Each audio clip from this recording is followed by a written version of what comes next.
வணக்கம் ஃப்ரெண்ட்ஸ். இந்த வீடியோ நம்ம பார்க்கக்கூடிய தலைப்பு திருமணத்தில் பிரச்சனைகளை ஏற்படுத்தக்கூடிய கிரகநிலைகள், கணவன் மனைவிக்குள் கசப்பை ஏற்படுத்தக்கூடிய கிரகநிலைகள். இது ஒரு பெண்ணோட ஜாதகம். இது ரீசெண்டாக கன்சல்டேஷன் பார்த்ததோட அவங்களோட பர்மிஷனோட இந்த ஜாதகம் போடுறது திருமணங்கள் கசப்பு. அதுக்கான காரணம் என்ன?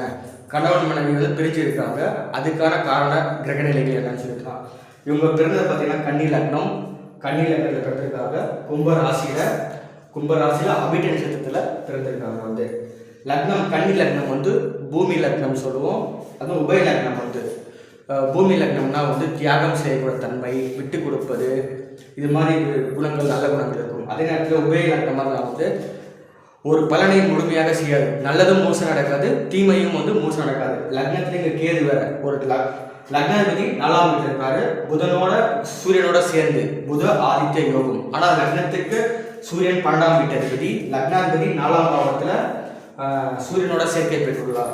இது புத ஆதித்ய யோகம். லக்னத்தில் கேது. இந்த கேது லக்னத்தில் 22 டிகிரி இருக்காரு. இந்த 22 டிகிரி அஸ்த நட்சத்திரத்தில் இருக்காரு. கேது அஸ்த நட்சத்திரம்.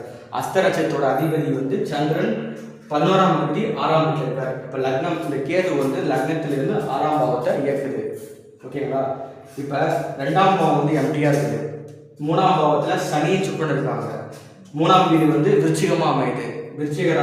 விருச்சிகம் ஒரு ஸ்திர ராசின்னு சொல்லுவோம், நீர் ராசின்னு சொல்லுவோம். ஸ்திர ராசினா நீடித்து நிலைத்து ஆணைத்தரமான பலன்களை அந்த வீட்டில் இருக்கிற கிரகங்கள் கொடுப்பாங்க. அதாவது ஒரு நீர் ராசியாக இருக்கிறதுனால ரொம்ப ஒரு உணர்ச்சி வசப்பட்டு எமோஷ்னலாக இருப்பாங்க, ஒரு சென்டிமெண்ட்டாக இருப்பாங்க. இப்போ சனி 22 டிகிரி இருக்காரு. 22 டிகிரி சனி இருக்காரு. சனி அவரோட சொந்த நட்சத்திர குருவோட விஷாக சனி கேட்டை நட்சத்திரத்தில் இருக்காரு, புதோ நட்சத்திரத்தில் இருக்காரு. கூடவே சுக்கரன் லக்னத்துக்கு 2க்கும் 9க்கும் முடிவு. 2ஆம் பாவம் தனம், குடும்பம், வாக்கு, பேச்சு. 9ஆம் பாவம் தந்தையை பற்றி சொல்லும். ஒரு நீண்ட தூர பிரயாணம், கோவில், குளங்கள், அதிர்ஷ்டம், பாக்கியம், ஹையர் எஜுகேஷன், இந்த பிஹெச்டி படிக்கிறது எல்லாம் 9ஆம் வீடு தான். 2ஆம் வீடு ஒரு பேசிக்கான எஜுகேஷன், ஸ்கூல் லெவலில் நம்ம சொல்லலாம். அந்த வீட்டை இருந்து 3ஆம் வீட்டில் இருக்காரு. இந்த 3ஆம் வீட்டில் சனி பகையாக இருக்காரு. சுக்கரன் சமநிலையில் இருக்காரு. சுக்கரன் 3 டிகிரி இருக்காரு. குருவோட விஷாகம் 4ஆம் பாவத்தில் இருக்காரு. ஓகேங்களா? 4ஆம் வீடு பார்த்தா தனுசு ராசியாக இந்த ராசி உபய ராசி, நெருப்பு ராசின்னு சொல்லுவோம். நெருப்புனா ஒரு தலைமை பண்பு, ஒரு தலைமை பதவிக்கு போகிறது, இது மாதிரி ஒரு சட்டுன்னு கோவப்படுறது. தலைமை பண்பு, தலைமை பதவி தான் முக்கியமான விஷயமே. இது தனுசு ராசி. லக்னாதிபதியும் 10ஆம் அதிபதியான புதனே இருக்காரு. ஒரு கேந்திரம், இது ஒரு கேந்திர ஸ்தானம் சொல்லுவோம். இந்த இடத்துல புதன் ஒரு நியூட்ரலான ஸ்டேஜில் இருக்காரு. சூரியன் இங்கே நட்புன்ற ஒரு நிலையில் இருக்காரு. சூரியன் 12ஆம் அதிபதி 4ஆம் வீட்டில். தாயாருக்கு நிறைய விரயங்களை தாயாரால் நிறைய விரயங்கள் ஏற்படுவது, அம்மாவுக்கு செலவு பண்ணுற தன்மை இங்கே அதிகமாக இருக்கும். அதே மாதிரி அம்மா மூலயமா ஒரு வேலை கிடைக்கும், இல்லை அம்மாவோட தொழிலே எடுத்து செய்யக்கூடிய தன்மையெல்லாம் ஏன்னா 10ஆம் அதிபதி தொழில் ஸ்தானம், தொழில், கர்மா, நம்மளோட ப்ரொஃபஷனல் ஜாப்பு, சமுதாயத்தில் நாங்கள் கிடைக்கக்கூடிய நேம் அண்ட் ஃபேம், ஒரு பட்டம், பதவி, புகழ், அந்தஸ்துலாம் 10ஆம் பாவம் தான். அது சமுதாயத்தின் மூலியமாக கிடைக்கிறது. அந்த வீட்டதிபதி புதன் 4ஆம் வீட்டில் இருக்கார். அப்போனா என்ன மீனிங்னா இவர் தொழில் மூலமாக சுய சம்பாத்தியத்து மூலயமா வீடு வாங்குறது, நிலங்கள் வாங்குறது, காரு, பைக் வாங்குறது, அம்மாவுக்கு செலவு செய்வார். காரணம் சூரியனோட சேர்க்கை.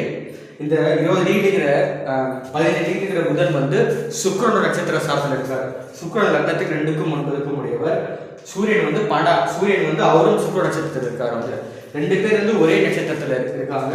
இது புத ஆதித்ய யோகம். தாயாருக்கு செலவு செய்வாங்க, கண்டிப்பாக செய்வாங்க. ஏன்னா 12ஆம் அதிபதி சேர்க்கைப்பட்டதால 4ஆம் அதிபதி புதன் ஒரு தாயாருக்கான ஒரு செலவு செய்கிறது, ஒரு இன்வெஸ்ட்மெண்ட் பண்ணி ஒரு அசட்டை கிரியேட் பண்ணுறது, இது மாதிரி செய்வாங்க. 5ஆம் பாவத்தை நட்டி 6ஆம் பாவத்தில் குருச்சந்திரன். விஷயமே இங்கே தான் இருக்குது. 6ஆம் பாவம் கும்பராசியாக கும்பராசி ஒரு ஸ்திர ராசி. அதே நேரத்தில் காற்று ராசின்னு சொல்லுவாங்க. ஸ்திரம்னா நீடித்து நிலைத்து கிடைக்கின்ற விஷயம். காற்று ராசினா இது ஒரு சூறாவளி காற்றுன்னு சொல்லுவோம். ஒரு இவங்க மற்றவங்க நிறைய அட்வைஸ்லாம் கொடுப்பாங்க. பட் இவங்க யார் அட்வைஸ் கொடுத்தாலும் கேட்டுக்க மாட்டாங்க. ஏன்னா முடிவுகளை குயிக்காக எடுப்பாங்க.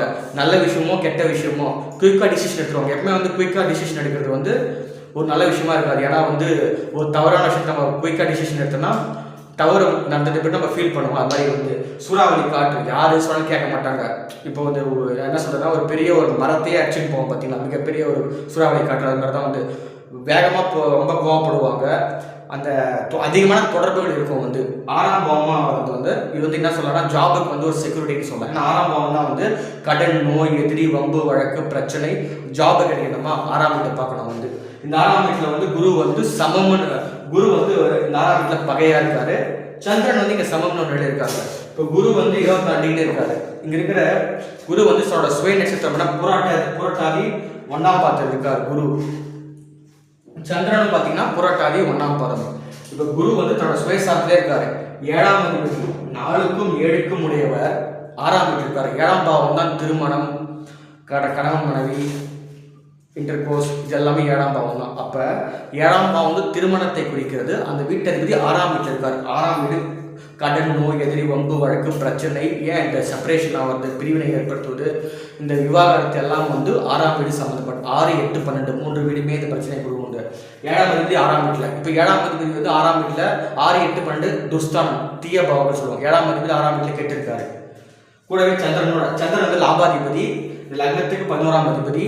இப்போ 11ஆம் பாவம் வந்து நம்ம ஒன்றுக்கு மேற்பட்ட திருமணங்கள். இப்போ ஃபர்ஸ்ட் மேரேஜ்னா 7ஆம் வீட்டை பார்ப்போம், 2வது மேரேஜ்னா 11ஆம் வீட்டை பார்ப்போம். அந்த 11ஆம் வீட்டு அதிபதி சந்திரன் கடகம், கன்னி 1னா 11 கடகமாக வரும். அந்த அந்த கடகத்துக்கு அதிபதி சந்திரன் அவரு 6ஆம் வீட்டில் இருக்காரு.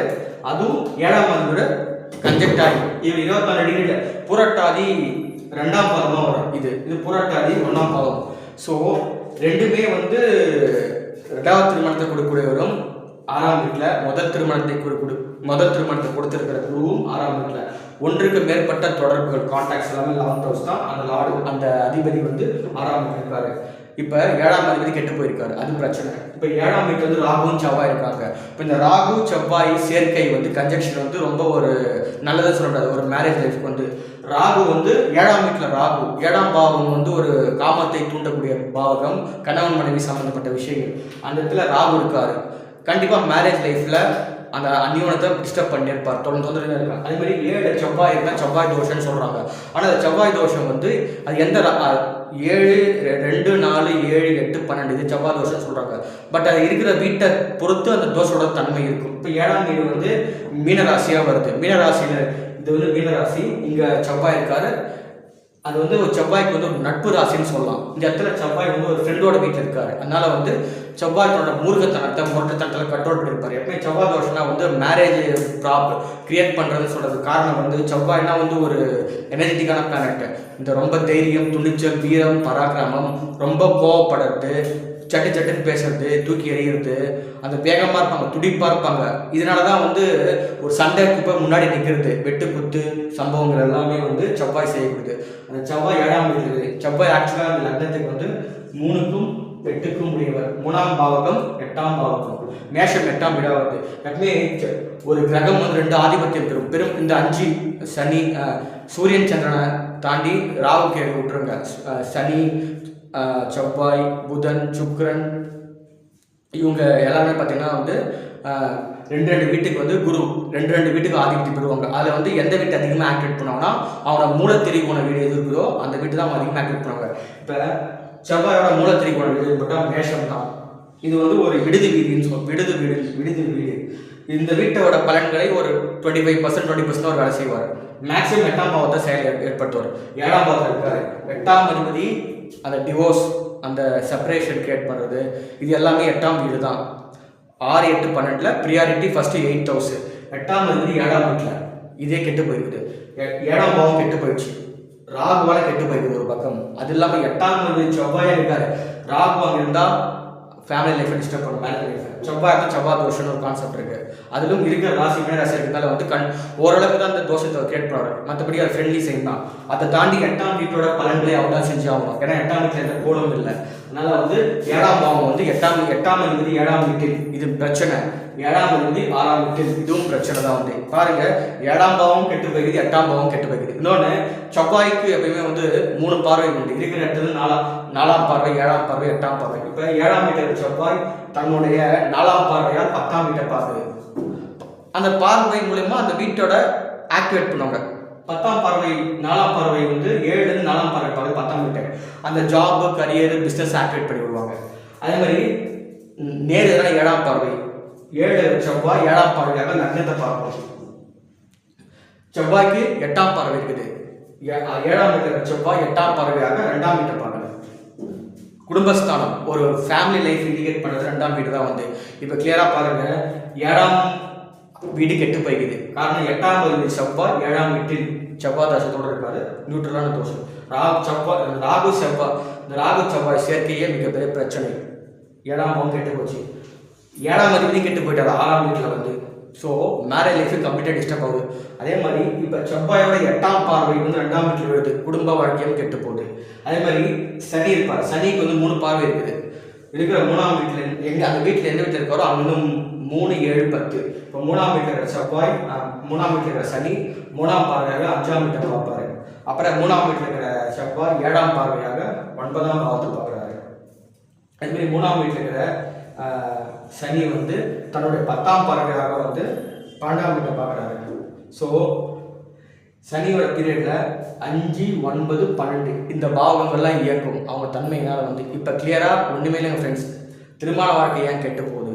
ஒன்றும் இல்லை, 7ஆம் அதிபதி 8ஆம் அதிபதி 7ஆம் வீட்டில் கம்ப்ளீட்லி டிஸ்டர்ப் பண்ணும். கூட ராகு செவ்வாய் சேர்க்கை 7ஆம் வீட்டை கண்டிப்பாக மேலே டிஸ்டர்ப் பண்ணும். 7ஆம் அதிபதி 6ஆம் வீட்டில் இது டிஸ்டர்பன்ஸ். 7ஆம் வீட்டில் செவ்வாயோட 8ஆம் பார்வை 2ஆம் வீடோட குடும்பஸ்தானத்தில் விழுது. இதுதான் வந்து முக்கியமான காரணம் வந்து. எப்போ இவங்க ஆல்ரெடி ஹஸ்பண்ட் ஒய்ஃப் தனியாக தான் இருக்காங்க, எப்போ டிவோர்ஸ் கிடைக்குன்னு கேட்குறாங்க வந்து. அதுக்கான காலம் எதுன்னு பார்த்தா வந்து நடக்கிறது புதன் தசை. புதன் தசையில் இப்போ ராகு புக்தி ஓடிட்டு இருக்கு. இன்னைக்கு தேதி வந்து ஏப்ரல் 11. நாளைக்கு மறுநாள் ஏப்ரல் 13 10 ஏப்ரல் 2027 வரைக்கும் செவ்வாயோட புக்தி. செவ்வாய் யார் லக்னத்துக்கு 3க்கும் 8க்கும் உடையவர். 3ஆம் பாவத்தை அவர் ஆக்டிவேட் பண்ண மாட்டார், பெரும்பாலும் 90% ஆக்டிவேட் பண்ண மாட்டார். காரணம் வந்து சனியும் சுக்கிரனும் வந்து 3ஆம் வீட்டை ஆக்குபை பண்ணதுனால அந்த 3ஆம் வீட்டு செயல்களை பெரும்பாலும் 90% அவர் வந்து வேலை செய்ய மாட்டார். 8ஆம் வீடு முக்கிய மூலத்திரிகோண வீடு, அந்த 8ஆம் வீட்டு வேலைகளை 7ஆம் வீட்டில் செய்வார். அந்த மேரேஜ் லைஃப் அப்படியே செப்பரேட் பண்ணி செப்பரேஷன் ஆல்ரெடிக்கிறாங்க. ஒரு கோர்ட்டு கேஸுக்கு போயிட்டு கணவன் மனைவி டிவோர்ஸ் வாங்கிட்டு பிரிவாங்க. இதுதான் நம்மளுடைய எப்படி வந்து மேரேஜ் லைஃப் டிஸ்டர்ப் ஆகிறதுன்னா நிறைய கன்ஜெக்ஷன்ஸ் இருக்குது. அது பிரைமரி கன்ஜெக்ஷன் வந்து இந்த 7ஆம் அதிபதி கெட்டு போகக்கூடாது, 7ஆம் பாவம் கெட்டு போகக்கூடாது, குடும்பஸ்தானம் கெட்டு போகக்கூடாது. இது 3மே வந்து கெட்டு போகுது. 2ஆம் அதிபதி 3ஆம் வீட்டில் இது 2ஆம் அதிபதி பெருசாக கெட்டு போகல, அந்த செவ்வாயோட பார்வை வந்து ஓரளவுக்கு டிஸ்டர்ப் பண்ண 2ஆம் வீட்டை.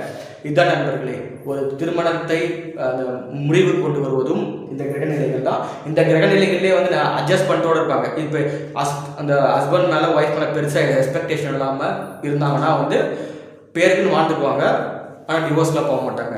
ஐ திங்க் இந்த வீடியோ போகிறதுக்கு வீடியோ பிடிச்சிருக்குன்னு நம்புகிறேன். அடுத்த வீடியோவில் வேறு நல்ல ஒரு டாபிக் பற்றி பேசுகிறேன். ஸோ இந்த வீடியோ பார்க்கலாம், இந்த சேனல் சப்ஸ்கிரைப் பண்ணுங்கள், லைக் பண்ணுங்கள். அடுத்த வீடியோவில் பார்க்கலாம். நன்றி.